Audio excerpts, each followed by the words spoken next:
проходила в течение одной недели. И в течение этой самой недели она была, честно говоря, очень насыщенной. И я научился задавать достаточно очень многому. И хочу сказать, что опыт был довольно положительным. Мы узнали очень многих спикеров, такие как Эвелина Малинкина.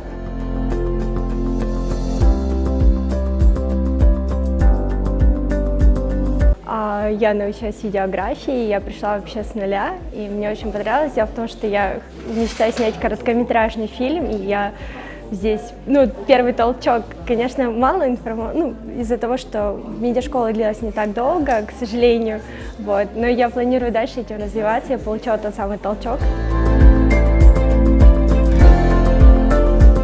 Если говорить о цели проекта, это, конечно, обучить 100 молодых медиакадров, которые смогут своими компетенциями не только трудоустроиться в нашей ведущей компании НВК, Саха Медиа, другим нашим коллегам, но и непосредственно дать что-то полезное в целом для сферы медиа.